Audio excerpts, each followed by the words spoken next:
반갑습니다. 자, 명절에 어디 멀리 가시지 않죠? 매년마다 명절마다 어디 멀리 가시는 분들도 많이 계시지만 우리 여기 계신 분들은 거의 움직이지 않으셨던 것 같아요. 그리고 거의 집에서 이제 뭐 어디 찾아가는 게 아니라 찾아오는 자녀들이 많이 있는 연세의 우리 성도님들도 많이 계신데요. 자, 그런 명절이 되었습니다. 이제 새로운 명절. 저는요 어렸을 적부터 명절이 그렇게 싫었어요.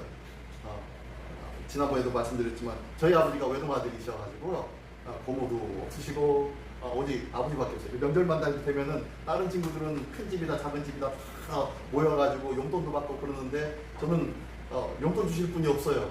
누구 친척이라도 이웃이라도 와야 뭘 이렇게 받지요.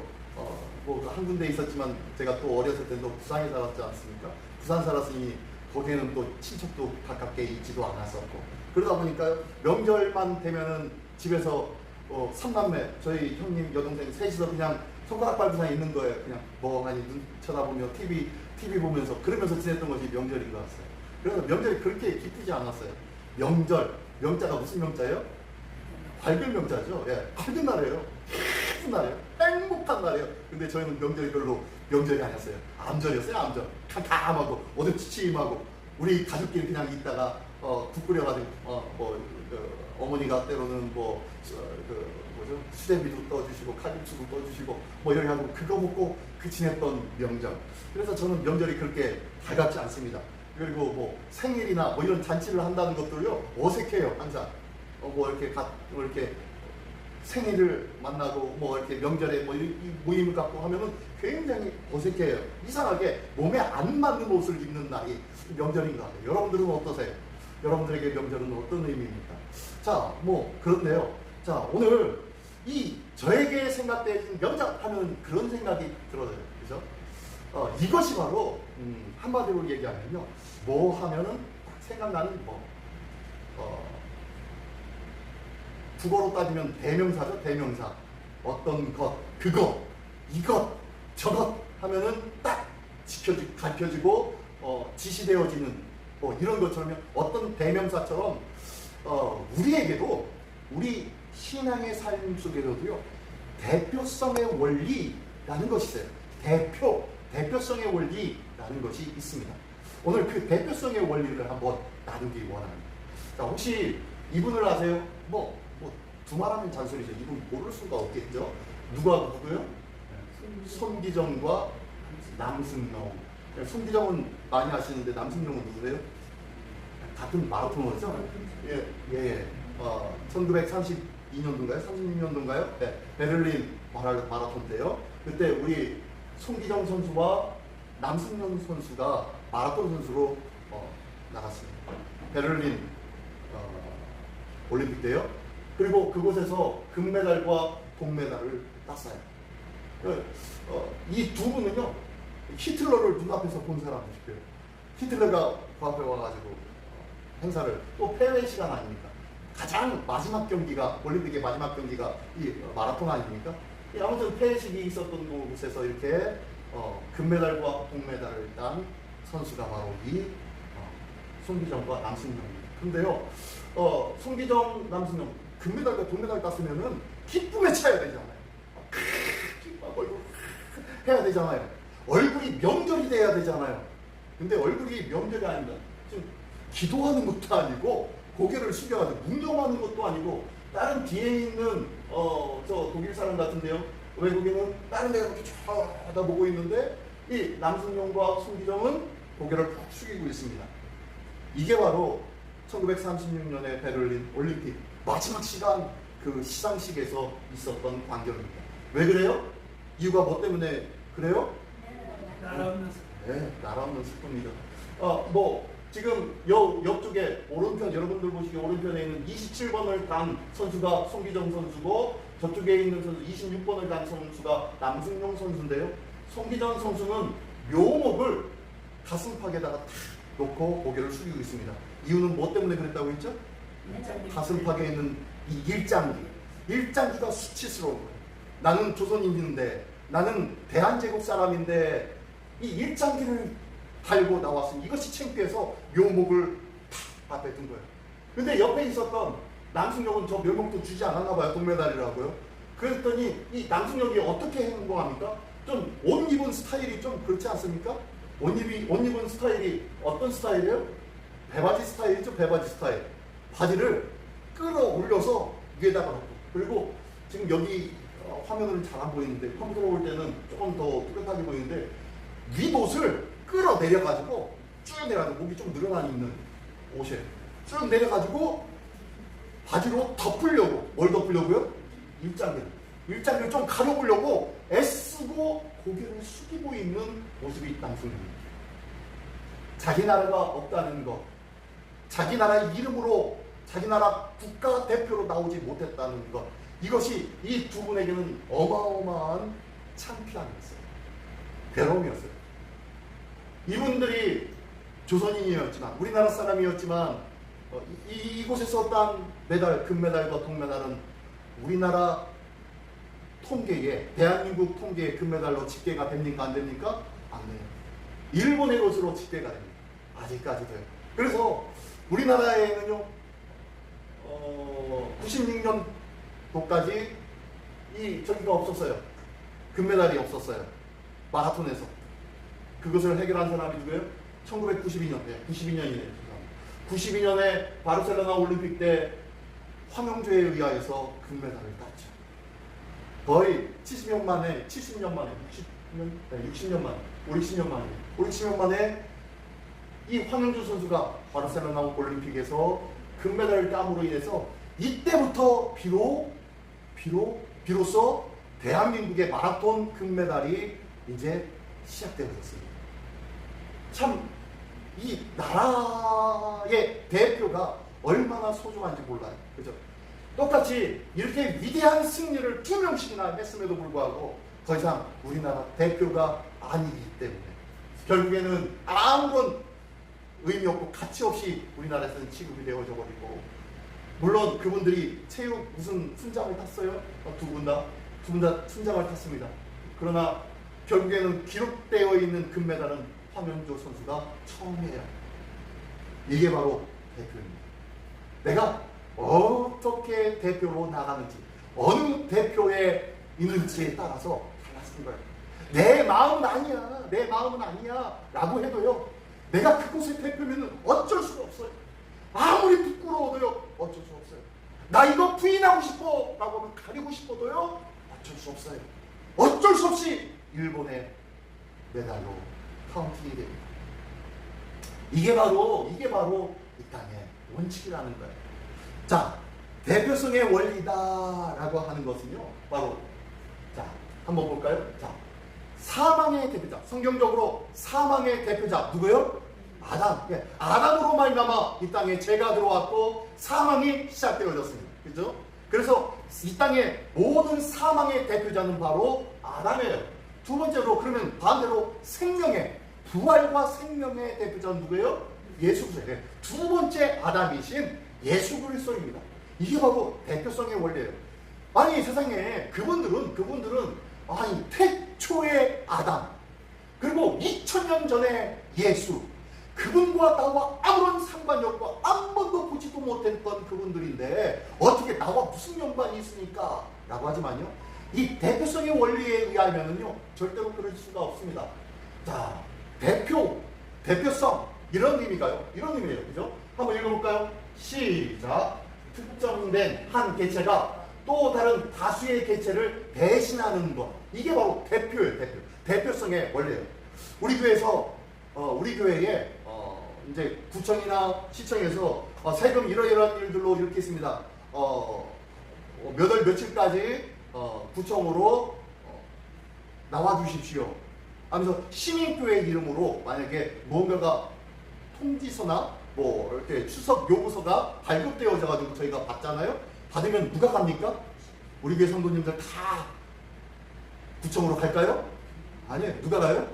네, 제가 가겠죠. 네, 제가 이 대표니까 제가 가가지고 해야 돼요. 그래서 대표성이라는 것은요, 한번 아래 또 읽어볼까요? 시작.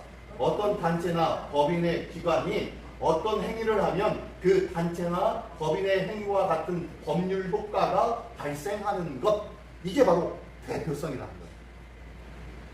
비록 다 우리 교회 성도님들이 다 가지는 못하지만 제가 혼자 가지고 예 이렇게 하겠습니다 저렇게 하겠습니다 라고 하면서 결정을 내리고 도장을 찍고 뭐 어떤 금액을 제출하고 아니면 어떤 금액을 받든지 뭐 이러면요 우리 교회에다가 우리 교회 전체에다가 행하는 것과 동일한 것으로 여겨지는 것 이게 바로 대표성이에요. 대표성.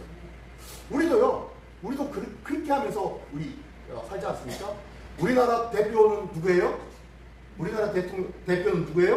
네, 대통령이겠죠. 네. 지금 우리나라 대표는 대통령이겠죠. 그렇죠? 이렇듯 대표를 통하여서 그 단체나 그 모임이나 동아리를 어떻게 해요? 대신 맡기고 무언가를 의탁하고 의뢰하는 것. 이게 바로 대표성의 원리예요. 그죠? 이런 것들이 있는데요. 자, 다시 한번 볼게요. 오늘 본문의 말씀입니다. 오늘 본문의 말씀 14절 말씀 한번 읽어보겠습니다. 시작. 그리스도의 사랑이 우리를 강권하시는도다. 우리가 생각하건대 한 사람이 모든 사람을 대신하여 죽었은즉 모든 사람이 죽은 것이라. 네, 이거 보니까요. 자, 그리스도의 사랑이 우리를 강권하신다 라고 하면서 뭔 얘기를 하시냐면요. 한 사람이 모든 사람을 대신하여 죽었으니까 모든 사람이 어떻게 된 것이다? 죽은 것이다 라고 말씀하고 있는 거예요. 이게 바로 대표성이라는 거예요. 한 사람, 그 한 사람이 누구예요? 예수 그리스도인 줄 믿습니다. 네, 그래요. 대표성의 원리. 아까 앞에서 말씀했죠. 어떤 단체나 법인 기관이 어떤 행위를 하면 그 단체나 법인의 행위와 같은 법률 효과를 발생하는 것. 그러니까 예수님이요 모든 죄인, 이 땅의 모든 인류의 모든 죄를 위하여서 대신 담당해서 어떤 행위를 하면은 그 행위가 모든 사람, 그 대표를 한 모든 사람, 대표를 하겠다고 한 이 모든 사람의 행위와 어떻게요? 동일한 것. 이것이 대표성의 원리라는 거예요. 이 대표성의 원리로 인하여서 한 사람의 아담으로 말미암아 죄가 들어왔고 사망이 들어왔으며 두 번째 아담인 예수 그리스도로 말미암아 이 땅에 생명의 길이 구원이 이루어지고 열려지게 된 줄 믿습니다. 네, 그래서 이 어떤 단체나 기관, 법인의 기관이 하면서 얘기하는데 단체나 법인의 행위와 같은 법률 효과를 발생하는 것이라고 했는데 그러면 어떤 단체와 어떤 공동체에 참여하기 위해서는 어떻게 돼야 되는가? 자, 그러면 예수님은 어떤 단체의 대표자일까요? 네? 온 세상의 대표자. 근데 예수님이 십자가에 못 박혀 죽으셨어요. 이 죽으신 이것은 어떤 단체를 대표한 것일까요? 네? 세상을 대표한 거죠. 세상의 모든. 근데요, 세상의 모든 사람들을 대표했나요? 그랬나요? 죄인이었던 사람. 예수님 이후로 예수님께서 뭐라고 하면 나는 여기에 머리다. 너희는 이 머리된 곳에 지체다. 라고 했어요. 여기가 어디예요? 교회죠, 교회. 예수님은 지금 교회의 대표예요. 시민교회 대표가 저라고 여러분은 얘기하고 있지만요. 실질적인 영적인 이 땅의 모든 예수 그리스도를 주로 시인하는 교회. 이 모든 교회의 대표는 누구예요? 예수 그리스도. 예수 그리스도 그분께서 대표로 죽으시고 그러므로 말미암아 그 대표가 되시는 이 교회의 모든 성도들이 다시 살아나게 된 줄 믿습니다. 죽지 않게 된 줄 믿습니다. 네, 이게 바로 대표성의 원리예요. 그래서 우리는 예수 그리스도를 붙잡음으로 말미암아 예수 그리스도를 믿음으로 고백함으로 말미암아 어디에 속하게 되느냐? 그리스도의 몸된 교회의 지체가 된 거예요. 할렐루야. 어디에 지체가 됐다고요? 교회의 지체.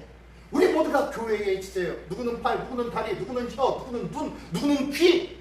이런 식으로 우리의 각자 맡겨진 그러한 사역을 통하여서 주님의 몸된 교회를 이루어 나가는 거예요.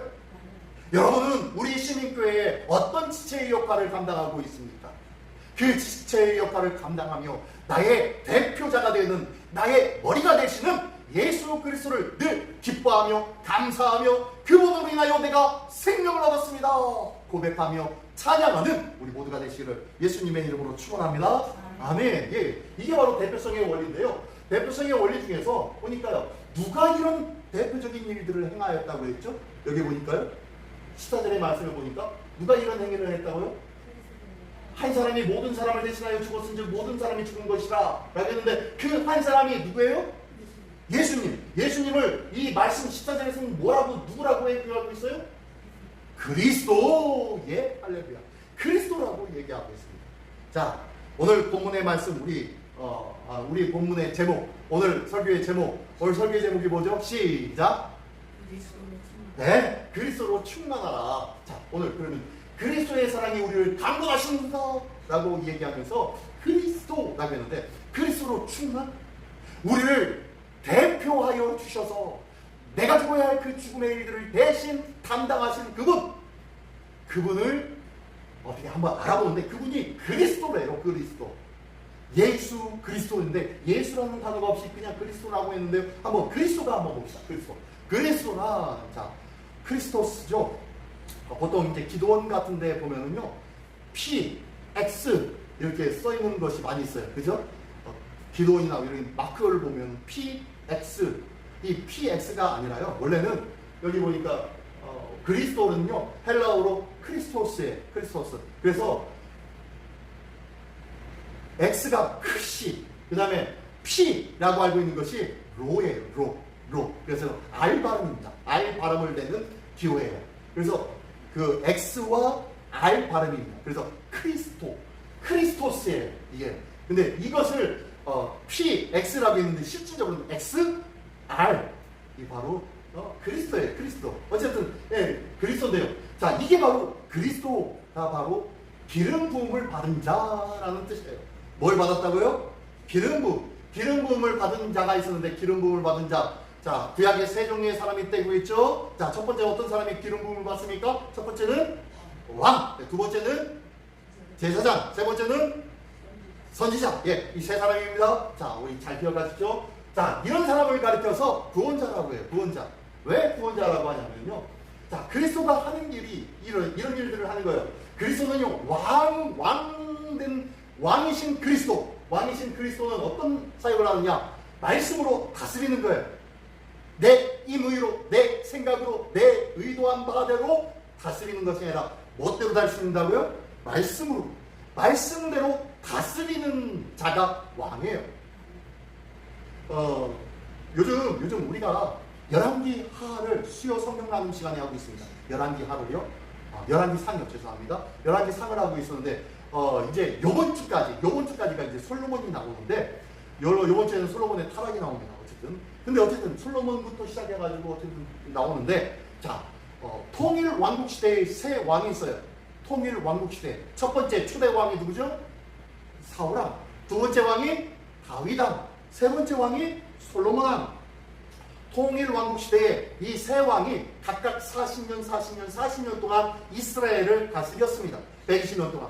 그리고 난 다음에 솔로몬 이후로 남유다와 북이스라엘로 갈라지게 됐죠. 자, 어쨌든 120년 동안 세 왕이 있었는데요. 이 세 왕 중에서 하나님의 말씀대로 다스린 자가 누가 있을까요? 이 세 왕 중에 사울왕, 다윗왕, 솔로몬왕. 하나님의 말씀대로 다스린 왕 누가 있나요?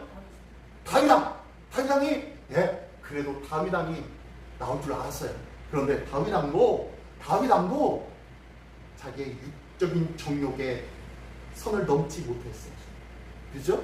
실수하고 자빠지고 넘어지고 자기의 육적인 행위로 다스렸던 일들이 있어요. 그러므로 이 땅의 왕은요, 너무너무 불완전한 왕입니다. 하나님의 마음에 합한 자다라고 하나님께서 친히 칭찬하셨던 다윗왕마저도 하나님의 뜻 가운데서 온전히 서 있지 못했던 왕이었어요. 우리의 진정한 왕은 누구세요? 예수 그리스도. 예. 우리의 진정한 왕은 여호와 하나님, 창조주 하나님, 예수 그리스도, 그분만이, 하나님만이 우리의 진정한 왕인 줄 믿습니다.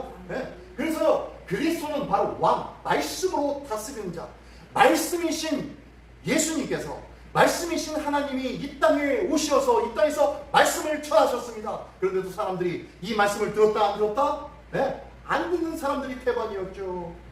결국에 120명밖에 듣지 못했어요.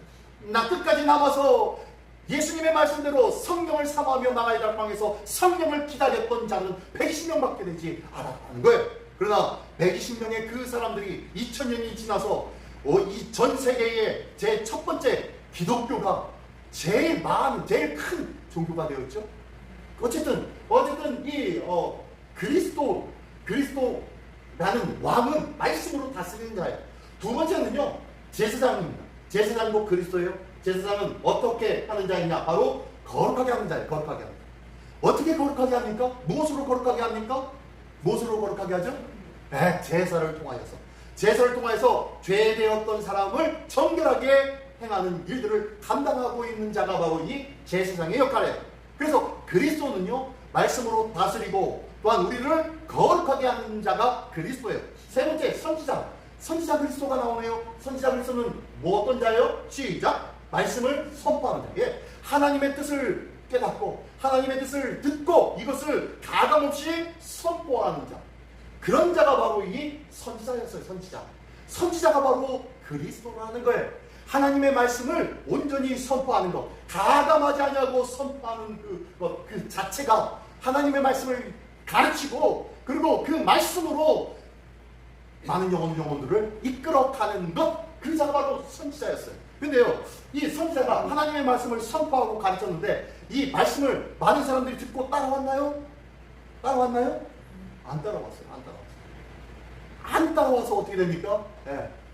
남유다도 끝까지 하나님께서 당신의 종들을, 선지자를 보내어서 그렇게 내게로 돌아와라. 너희가 회개하고 모든 이방신을 다 무너뜨리고 내게로 돌아오라. 나를 부르라. 너희가 나를 부르나 내가 여기 있다. 라고 하면서 끊임없이 말씀하였음에도 불구하고 사람들이 듣지 아니하였어요. 예수님이 선지자 역할을 감당하신 줄 믿습니다. 그래서 예수님이 이 땅에 오셔서 가르치시고 전파하시고 고치신 이 3대 사역을 행하셨는데 그때 바로 이 가르치시고 전파하시는 일들이 바로 이 선지자적인 사명을 감당하신 거예요.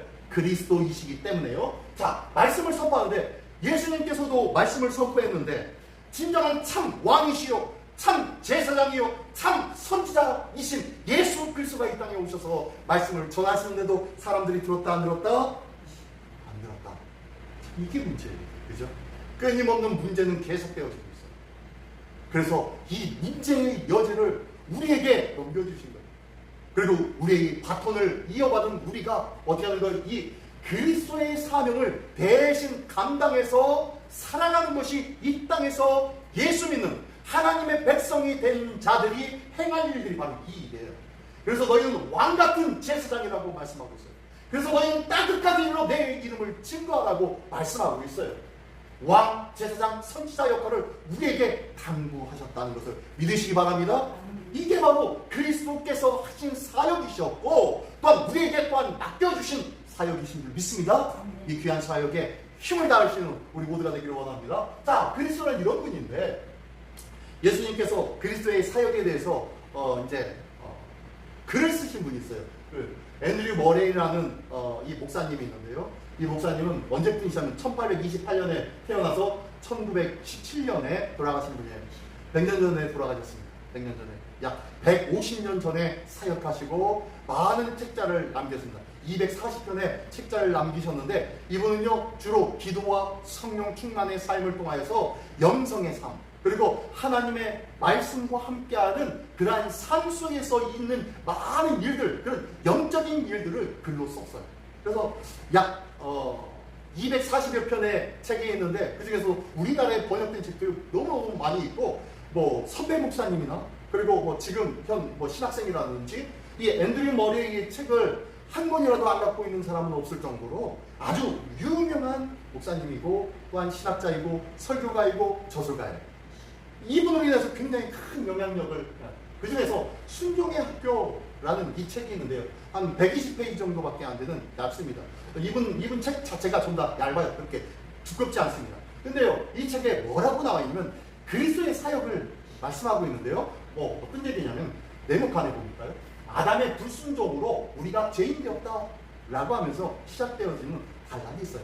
그 단락의 내용이 어떤 내용이냐면 이런 내용인데 한번 읽어보겠습니다. 한번 읽어볼까요? 예, 한번 읽어보겠습니다. 시작.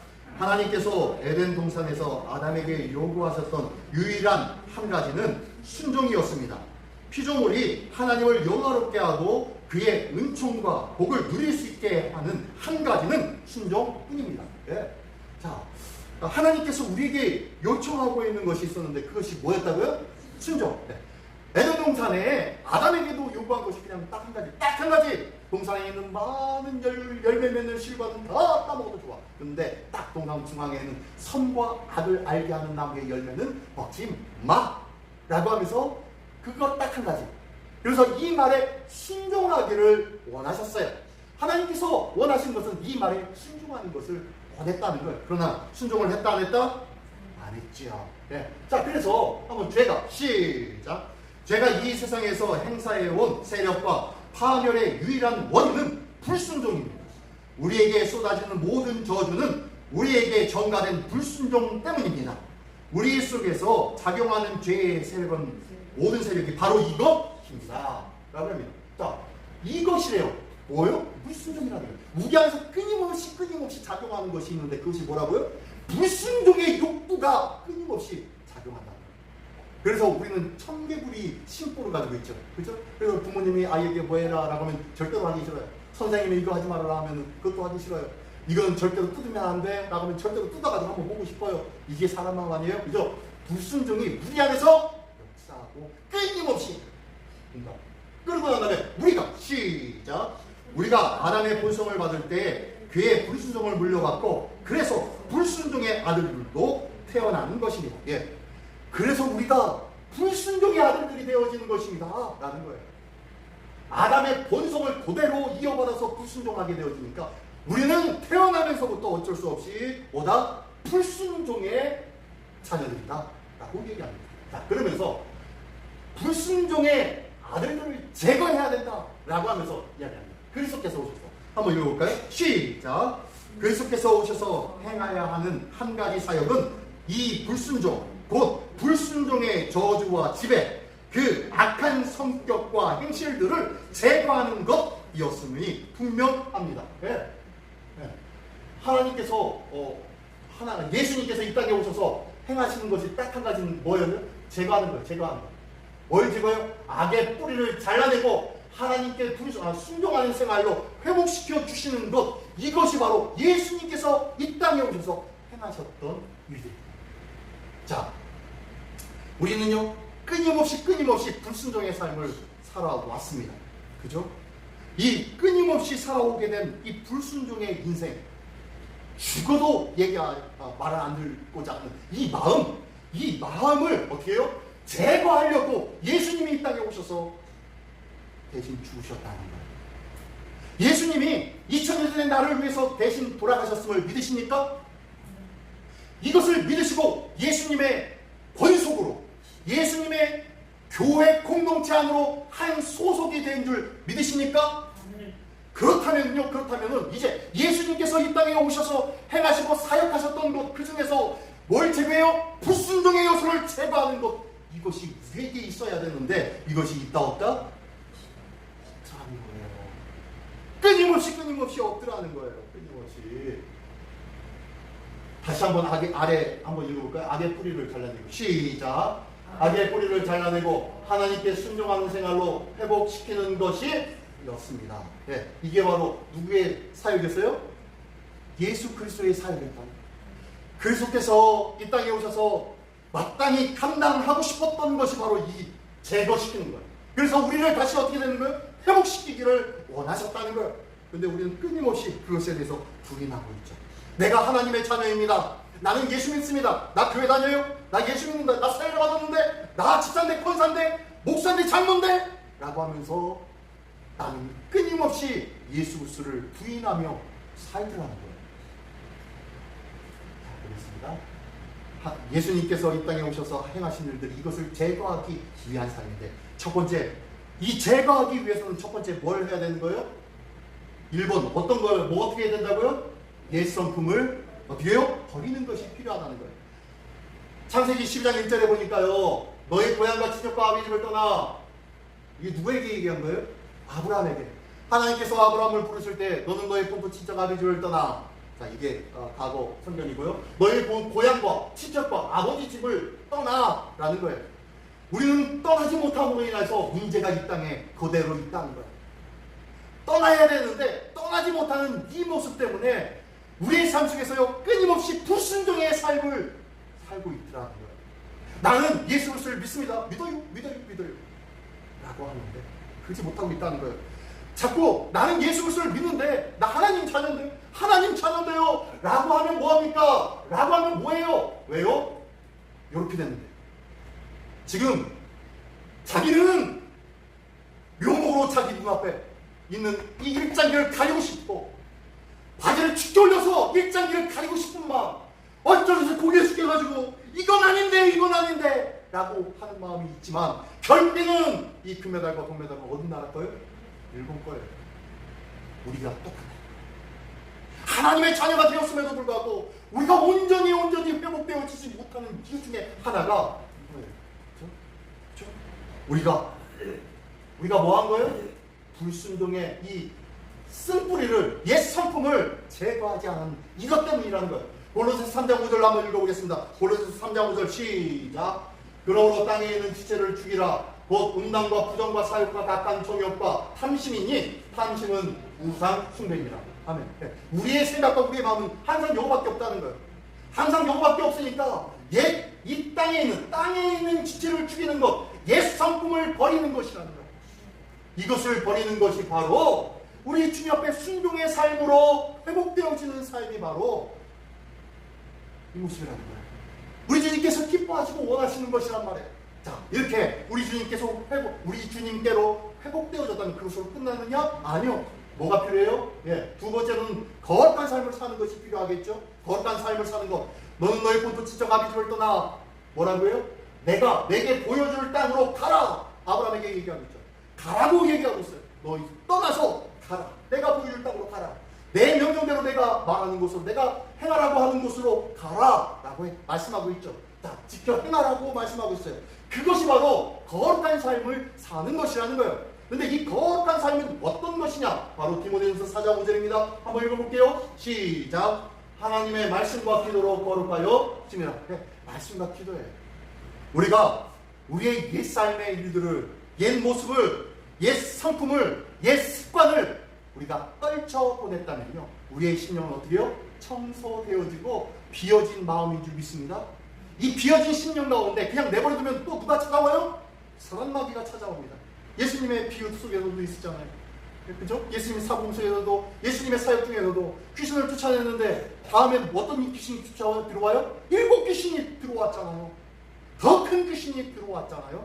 그것처럼 예수 그리스도를 바라보고 의지하고 예수님과 함께 하려고 옛 삶과 옛 모습을 떠나서 예수님과 함께 더불어 살려고 작정을 했는데 이 안에다가 아무것도 채워놓지 않으니까요, 더 큰 세력이 들어오는 거예요. 세상에 더 큰 이성과 지성과 논리로 나를 유혹하면서 더 크게 나를 타락시키고 있다는 거예요.